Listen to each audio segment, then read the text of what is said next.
Today I'm going to be installing and testing a 200 watt solar panel. This is a flexible solar panel. Full disclosure, it was sent to me by Allpowers. It's a 200 watt flexible, not like flimsy, but flexible solar panel. And I also want to talk about the reasons why you would want this type of solar panel over some other versions of solar panels.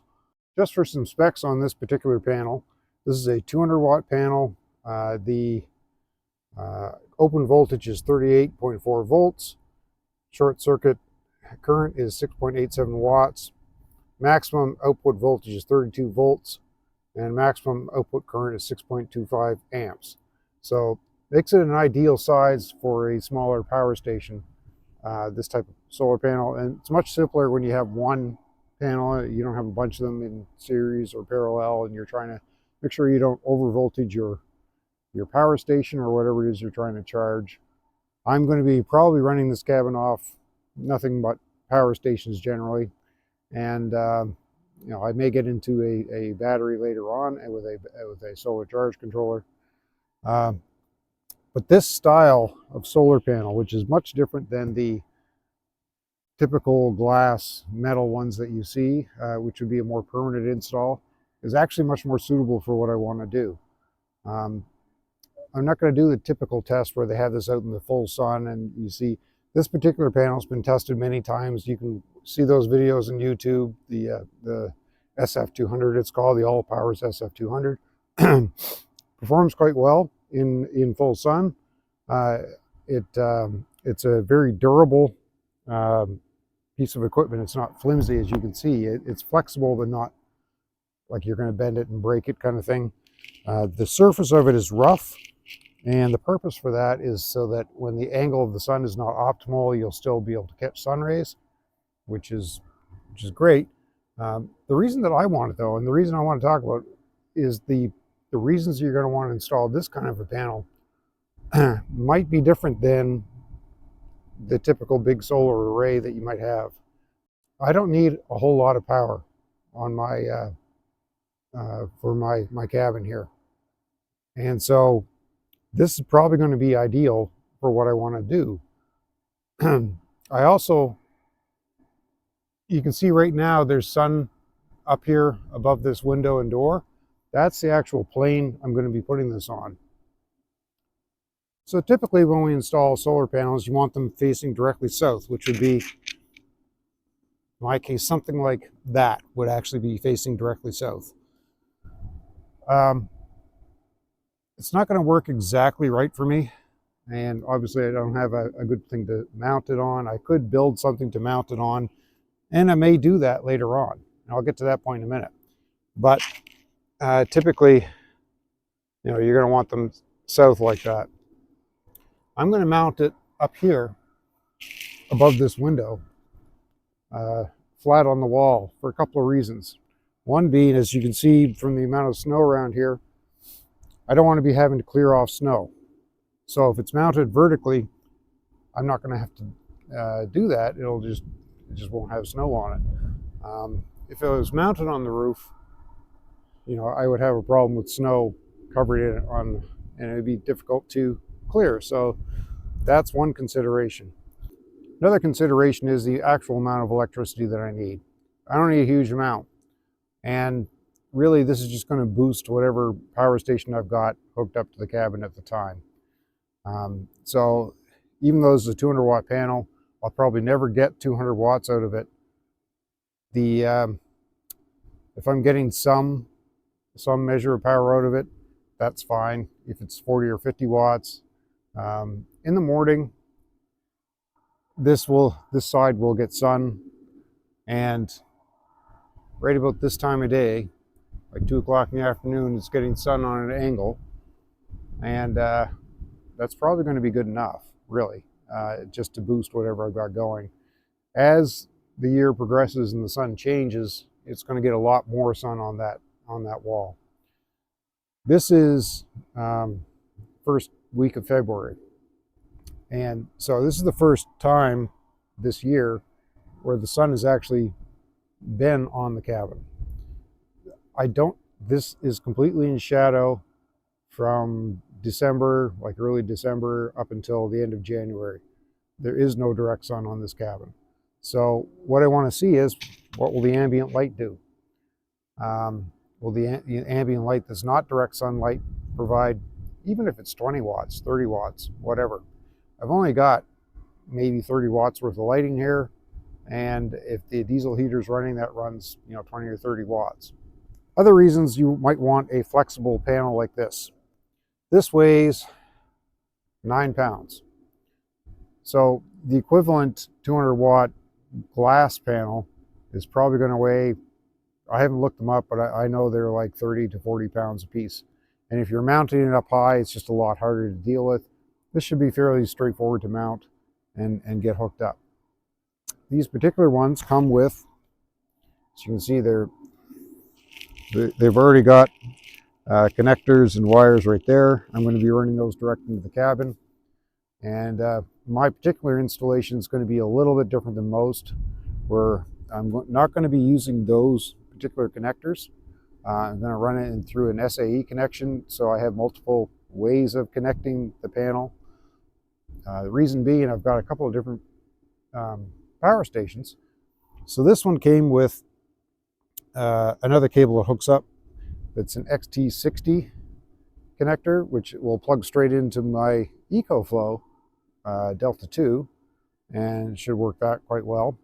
Ironically, the Allpowers power station that I actually use it quite a bit. It's a small, it's called a S600 power station. It's typically what I'll bring out here because it's smaller, easier to deal with. I don't need that much power, like I said, and it runs everything just fine, but it's got an Anderson connector. So I need to be able to convert to Anderson when I have that out here connected to that. And if I do have a solar charge controller later on and a 12-volt battery system out here more permanently, that'll be, again, a different style. So I want some flexibility, some options when I get these hooked up. And I'm trying to get the wiring done and the electrical all sort of sorted out before I insulate and close up the walls, because a lot of these things are going to be inside the walls. So that's how that's going to go. So yeah, reasons for wanting flexible. This is different than portable. Portable are the fold-up ones. That's what, if you're going to go camping and you're going to move it around quite a bit, it depends on what you're traveling with. This may not be the best choice. There are foldable ones. Allpowers also sells those, and a number of other companies too, that fold up into like a suitcase style, and you unfold them, and that's probably a lot more convenient for camping and stuff than these. These are a little more almost like a semi-permanent installation. They are flexible, but if you're going to mount it, say, to the top of your RV, top of your camper, this might be an ideal solution, especially over a glass one that could get damaged. The other consideration for this type of a panel over a glass, or a bigger, more permanent type, or bifacial, or all the new ones that come out, would be you've got to sort of build a whole setup for that kind of thing, and it's going to be there permanently. In my case, I'm going to mount this to the cabin here. Maybe it's not going to work out. Maybe I do something different down the road. Maybe I want to be a little bit more flexible on what I do. So these are a lot easier to dismount, move around, change your configuration, especially when you're like me and you don't know exactly what the best situation is going to be. So on with the show. I'm going to be installing this, as I said. The Allpowers solar panel, flexible solar panel, comes with these metal sort of grommets. There's 4 on each side, so there's 8 of them all together. And it did come with also Velcro straps that would go through there that you could strap to. I'm not going to use the Velcro straps.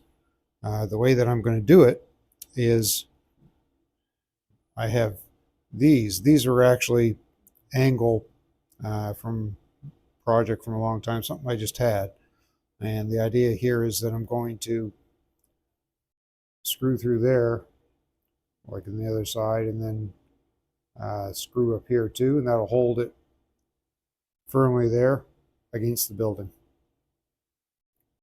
There's the specs that it's the label that's on the back of the panel in case you're interested. So in terms of sketch factor, this is up there.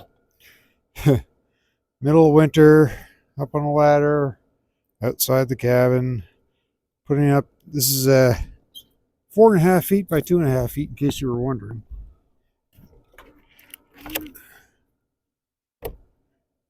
Kind of fits there, kind of perfect, got to be honest with you. On the testing I have seen on these panels, you get almost no results from solar if any portion of this, if this is covered off part of, there's like 4 strips here, and if all 4 are covered, you get nothing. So it has to do, must have to do with the circuitry. I'll admit I'm not a solar expert. It's the other reason you want something like this. It's very beginner friendly.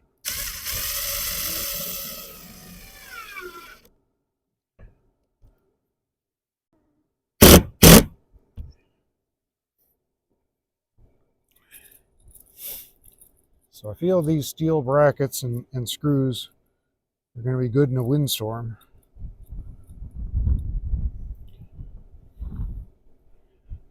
If I had big washers, that would be the other option. I don't though. I think this is probably going to be a little better.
So as you can see, mounting one of these semi-flexible, I'm going to call it semi-flexible because it's not floppy. It's a little stiff, but in this kind of installation, much easier than a heavier glass panel. Like I said, it's only 9 pounds, and I've got, you know, these steel brackets, and even, you know, a strong windstorm's not going to take that out. So my next step here is I've got to get the wiring inside the cabin. So that's going to involve a couple of holes here, and pop these through.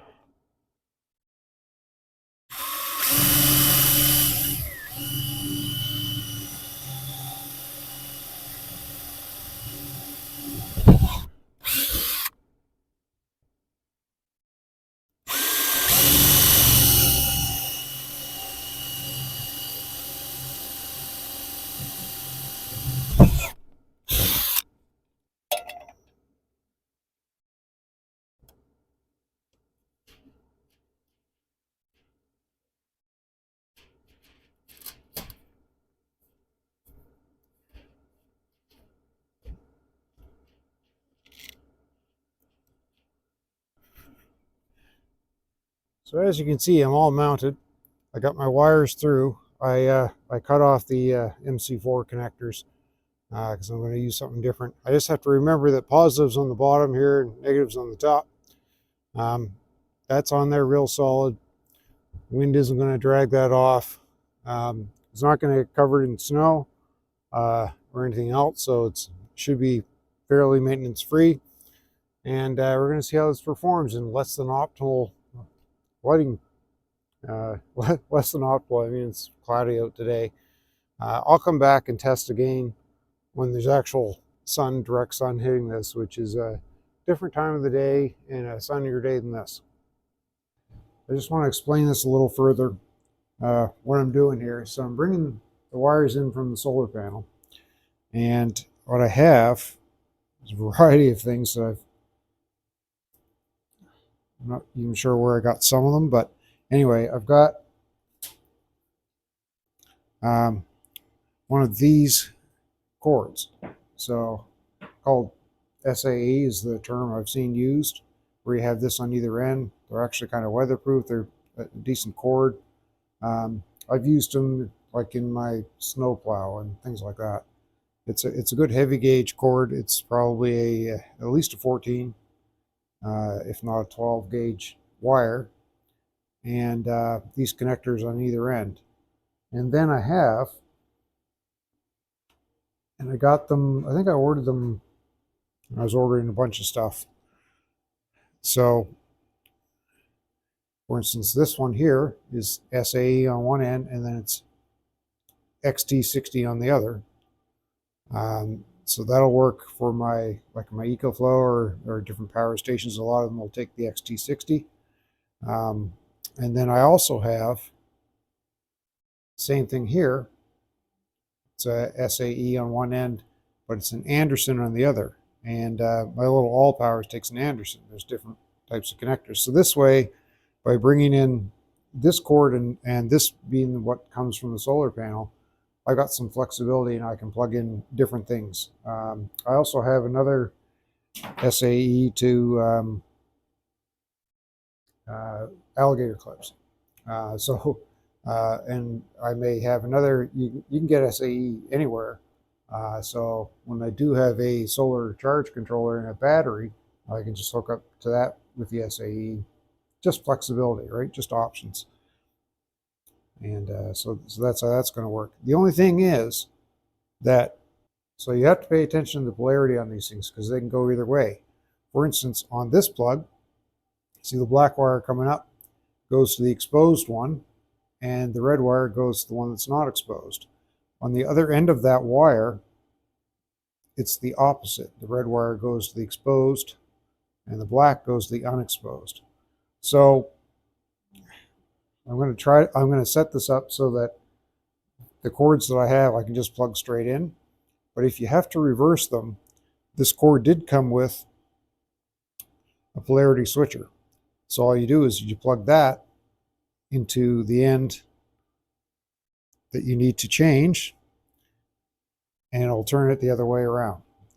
So that's the only thing you really have to pay attention to.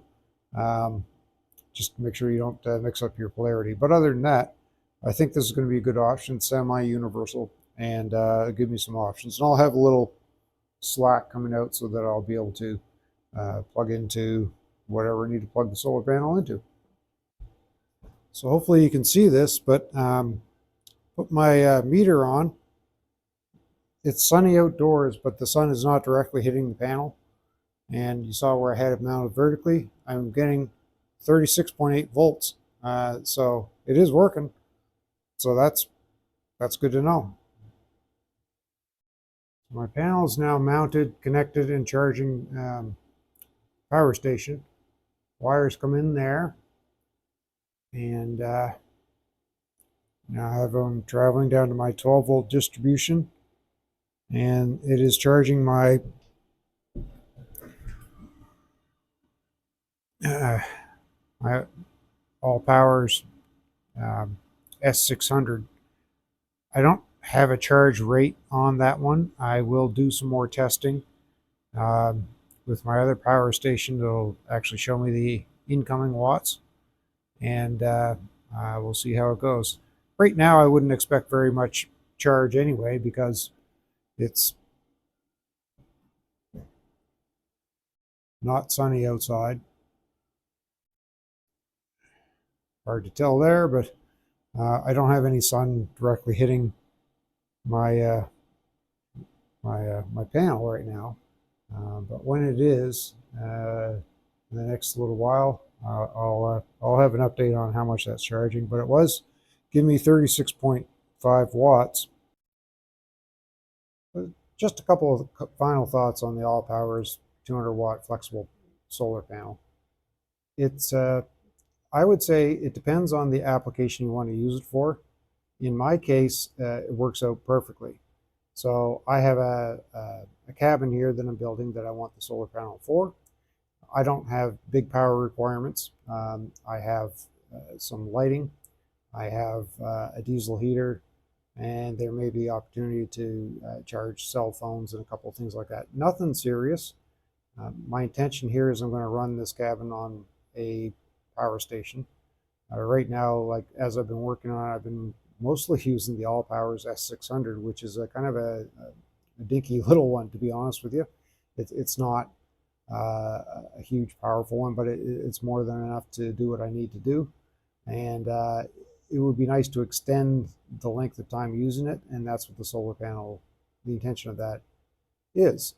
It's not like a full-time living situation. For me, one of the big advantages was the ease of installation. Literally just screwed that thing to the wall. And because it's tight to the wall, I don't worry about wind getting underneath of it and taking it off like a big windstorm or things like that. I also like the fact when I screw it to a wall and it's a vertical install like that, that it's I don't have to brush snow off it. I don't have to do anything. It's just going to sit there and do its thing and do what I need it to do, which is kind of what I'm going for. It because it only weighs 9 pounds, it was easy enough to do even up on a ladder in the middle of winter on icy aluminum steps on the ladder in the wind. You know, it still wasn't that big of a deal. It didn't take very long to do. If you get the bigger, heavier glass panel type solar panels, then there's a lot more involved in the installation. I don't want to have panels mounted to the roof because I don't like the idea of putting holes in the roof, number one, but also then I can't brush snow off it, which we get enough snow that can be a problem, or even just leaves or any other crap that falls on it, or it traps moisture and things underneath. So when you mount panels on a roof, you need a gap underneath to make sure that there's airflow there, you're not damaging your roof. It's just stuff, complications I don't want to do.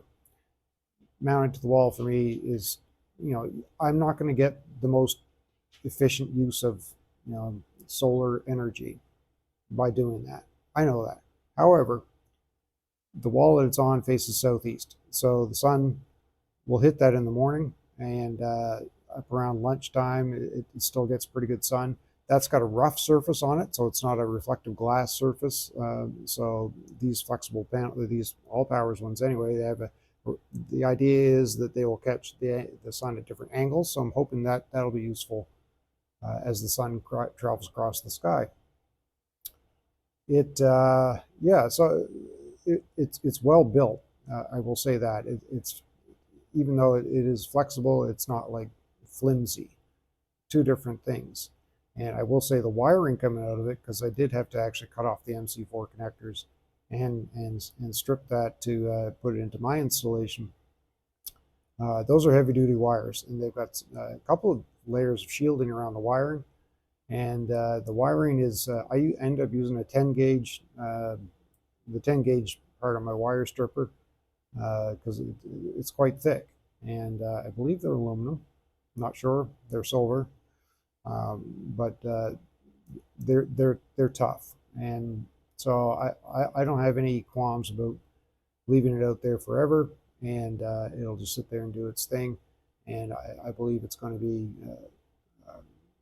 be the solution that works for me. And so if you want to, I have a link in the description. I suggest checking it out. It's a good option if you want something easy to install and not go through all the other stuff. Not going to be the best solution for super portability, unless it depends on what you're traveling with. But if you're doing camping and you want a portable solar solution, Allpowers makes other ones that do fold up like a suitcase, and then you unfold them, and other companies do too. That's probably going to be the way you want to go. For the if you were mounting this, say, on the roof of a camper or something like that, also that might be a good use for this one, but it is not super lightweight. So I know there are some lightweight panels out there. You can literally roll them up. There's no way you can roll this up. In fact, bending around 90 degrees is I wouldn't do it when it's cold. You can bend it a little bit, but it's got some stiffness because it's a fairly well built. It's fairly tough. So, but if you wanted it on the roof of a camper or an RV or something like that, I think it might be a good option. Depends on what your camper is and how you want to attach it to the roof. It did come with some nice Velcro straps to strap down if you did want to put it in temporary or semi-temporary situations. It wouldn't be that hard to do. If you're looking to power a whole great big house, you're probably going to go with I'd probably be looking at the bifacial ones at this point, and a ground mount array with a bunch of reflective stuff behind it, etc., etc. But that's not what I'm doing here. So you're building a simple cabin like I am.